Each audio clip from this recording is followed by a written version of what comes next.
દોસ્તો નમસ્કાર. આજે હું વાત કરીશ તમને પહેલાં તો શુભેચ્છાઓ આપવાની. ગૌણ સેવાની પસંદગીની પરીક્ષા 20મીથી શરૂ થાય છે, 23મી પૂરી થશે. એટલે આ ટૉપિક કદાચ તમને સૌને કામમાં આવશે એ રીતે વાત કરીશું કે જે અંજલિબેન પૂછશે એ પ્રમાણે ટૉપિક કદાચ એમણે એવો જ સર્ચ કર્યો હશે પૂછવાનું મને એ ટૉપિક કદાચ પરીક્ષામાં કામમાં આવશે. એ પહેલાં મિત્રો હું અહીંયા ઉપસ્થિત અંજલિબેનનું સ્વાગત કરું છું. અંજલિબેન તમારું. અંજલિબેન ખૂબ એક્ટિવ વિદ્યાર્થીની છે. એમનું અનુભવ પણ સારો છે, કમ્પ્યુટરનું સારું એવું નોલેજ છે. એનએસએસનું કામ હોય કે વિભાગનું કંઈ પણ કામ હોય તે સતત એક્ટિવ રહે છે. એવા અંજલિબેનનું સ્વાગત કરું છું. અને એમણે મને સવારે કહ્યું કે સર ગૌણ સેવા પસંદગીની પરીક્ષા છે લાઇબ્રેરી સાયન્સમાં, તો મારે થોડીક ચર્ચા તમારી સાથે કરવી છે, એટલે કોઈ પ્રશ્નો હું પૂછીશ એવું અંજલિબેને કીધું. તો અંજલિબેન હવે તમે પૂછી શકો કેવા પ્રશ્નો તમારા છે એ વાત કરો. યસ સર, આપના વિડીયોમાં તમે જ્ઞાન અંગે ખૂબ જ સારી સમસ્યા આપો છો આગળના વિડીયોમાં, અને આજે તમે કયા ટોપિક પર ચર્ચા કરવાના છો? આજે આમ તો અંજલિબેન જ્ઞાનના સંદર્ભમાં જ વાત કરીશું, પણ જ્ઞાન પ્રાપ્તિની પ્રક્રિયા, પ્રોસેસ ઓફ નોલેજ રિટ્રીવલ, એટલે જ્ઞાન પ્રાપ્તિની પ્રક્રિયા જેને કહીશું. તો જ્ઞાન પ્રાપ્તિની પ્રક્રિયા કઈ છે તો આપણે પહેલાં કહીશું માણસ અભિપ્રાયની વાત કરીએ તો અભિપ્રાય એટલે ઓપિનિયન. માણસ કોઈ પણ સત્વ પર કોઈ પણ બાબત ઉપર પોતાનો અભિપ્રાય આપતો હોય તો એમાંથી પણ આપણને જ્ઞાન મળે છે. આગળ વાત કરીશું સમજ. સમજ એટલે કોઈ પણ વસ્તુ આપણે પ્રથમ દ્રષ્ટિએ જોઈએ તો એ વસ્તુ અથવા તો વિષય અંગેની સમજ, એ પણ સમજ છે. વ્યક્તિ પોતે સમજ કેળવશે પોતાની રીતે, પોતાની રીતે પોતાના દર્શનથી મેળવશે, એને પણ આપણે અન્ડરસ્ટેન્ડિંગ અથવા તો સમજ કહીએ છીએ. ત્યારબાદ આપણે વાત કરીશું તો માન્યતા. માન્યતામાં જનરલી બધી જ માન્યતાઓમાંથી કંઈક જ્ઞાન મળે છે એવું નથી, પણ જનરલી આપણે એક વાત કરીએ કે ભાઈ માન્યતા કેવી હોય છે. ગામડાઓમાં પહેલાં એવી માન્યતા હતી કે પાણીનું બેડું લઈને તમારા જેવી દીકરી સામે મળે તો શુકર કહેવાય. ઇન્ટરવ્યૂ આપવા જતા હોય તો એને, જો સાપ અથવા તો બિલાડી મળે આડી ઉતરે તો એમ કહેવાય કે અપશુકન છે. તો આવી માન્યતાઓમાંથી પણ જ્ઞાન મળતું, પણ આ જ્ઞાન ચોક્કસ હોય એવું જરૂરી નથી.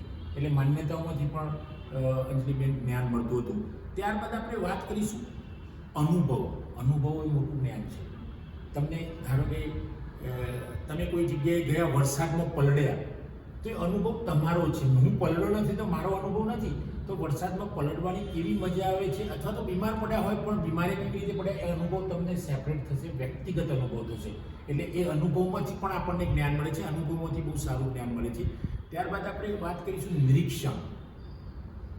નિરીક્ષણમાં નીરજભાઈ અમારો વિડીયોગ્રાફી કરી રહ્યા છે, નીરજભાઈ વસાવાને પણ હું સમજાવું છું કે નીરજભાઈ નિરીક્ષણ તો નીરજભાઈનું રોજ હું નિરીક્ષણ કરું છું. સરસ વિડીયો ઉતારે છે, ક્યાંય એમની ધાંધલ ધમાલ નહીં, ક્યાંય કોઈ મિસ્ટેક ના પડે એવી. તો એમાંથી પણ જ્ઞાન મળે છે. કારણ કે કેમ આપણે તમે જોયું ને કે નિરીક્ષણ નીરજભાઈનું રોજ કરું છું. નીરજભાઈ મારું નિરીક્ષણ કરે છે રોજ, તો એમને મારા વિશેનું જ્ઞાન મળે છે, મને એમના વિશેનું જ્ઞાન મળે છે. સરસ વિડીયો ઉતારે છે અને નીરજભાઈ એના ટાઈમે આવી જ જતા હોય છે, જે કીધું એ ટાઈમ. તો નીરજ વસાવાનું જે વિડીયોગ્રાફીનું મારું નિરીક્ષણ છે એમાંથી પણ મને એમના વિશેનું જ્ઞાન મળ્યું છે, અને એ રીતે ઘણી રીતે જ્ઞાન મળશે. આગળ આપણે વાત કરીશું વિચાર અને વિશ્લેષણ. આપણે સતત વિચાર કરતા રહીએ, ચિંતન કરતા રહીએ, મન સતત વિચારોમાં પરોવાયેલું રહે તો એમાંથી જ્ઞાન મળે. જેમ કે કોઈ લેખક પુસ્તક લખતો હોય તો એ પોતાની કૃતિ રજૂ કરશે, એ વિચારમાંથી આવ્યું છે, અને વિચાર મંથન કર્યું છે, એનું વિશ્લેષણ એનાલિસિસ કર્યું છે, ત્યારબાદ એ પુસ્તક લખે છે. તે પુસ્તક એક નવું જ્ઞાન છે, વાચક માટે માહિતી બની જશે, પણ લેખકે જ્ઞાન પીરસ્યું છે. તો એ વિચારોમાંથી, મંથનમાંથી, મનોમંથનમાંથી જે જ્ઞાન આવ્યું છે. આગળ આપણે કહીશું પ્રયોગમાંથી મળતું જ્ઞાન, એક્સપેરિમેન્ટલ.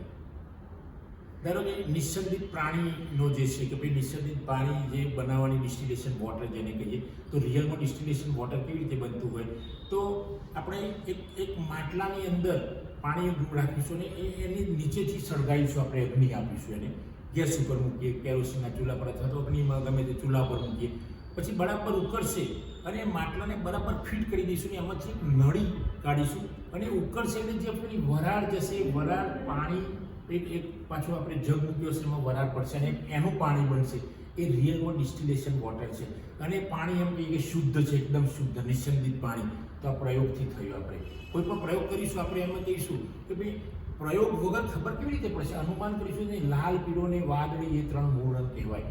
તો એ કેમ કીધું? કારણ કે એમાંથી પ્રયોગ કર્યો છે ને એમાંથી બીજા કલર બને છે. પ્રયોગ કર્યા વગર તો થાય જ નહીં.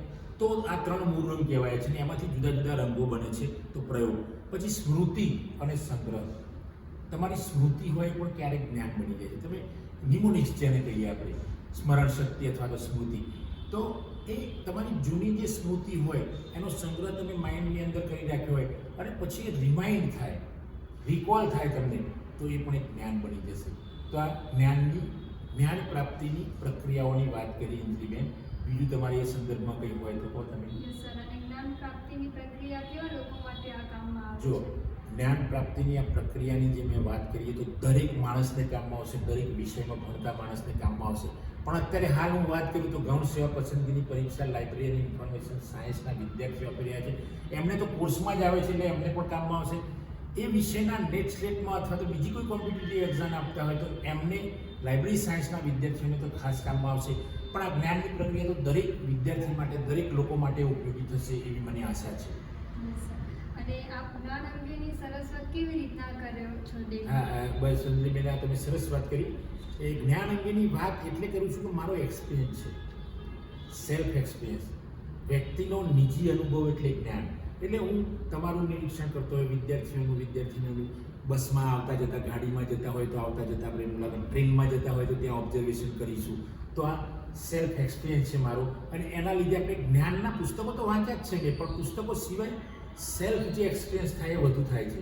પુસ્તકો બધું આપી દે છે એવું નથી, પણ પુસ્તકો કરતાં પણ વધુ તમે વ્યક્તિગત તમને અનુભવ કેવો થાય છે. એટલે મારા વ્યક્તિગત અનુભવથી જ્ઞાન ઉપર હું બોલી શકું છું. પુસ્તકોનું વાંચન તો ખરું જ, પણ એનાથી પણ બોલી શકાય છે. આ તમારા પ્રશ્નનો જવાબ છે અંજલિબેન. બોલો. Yes sir. બાકી તો આજના એપિસોડમાં આપણને સમજાયું કે જ્ઞાન શું છે અને તેના આપણે જીવનમાં તેનું કેટલું મહત્ત્વ છે. અને આશા છે કે તમે આ વાતો ઉપયોગી લાગી હશે. જો તમને આ એપિસોડ ગમ્યો હોય તો જરૂર એપિસોડને શેર કરજો અને ફોલો કરવાનું ભૂલશો નહીં. અને ફરી મળીશું નવા એપિસોડમાં. ત્યાં સુધી કીપ લર્નિંગ અને કીપ ગ્રોઈંગ. Thank you. સરસ અંજલિબેન, સરસ બોલ્યા. એમને સરસ પ્રશ્નો પૂછ્યા, એમને પોતાની રીતે પોતાના શબ્દોથી સરસ વાત કરી. મિત્રો, અંજલિબેન તો હોશિયાર છે જ અને એ સમજ પણ એમની સારી, જે અમે જ્ઞાનની પ્રક્રિયાની વાત કરીએ બધી એમનામાં છે. તો મિત્રો, અંજલિબેન અને એ મારો વિડીયો આપ સૌને પસંદ આવે તો એને લાઈક કરો, શેર કરો, કોમેન્ટ કરો અને જો ચેનલ સબસ્ક્રાઈબ ન કરી હોય તો સબસ્ક્રાઈબ કરો. Thanks friend. જય હિન્દ, જય ભારત.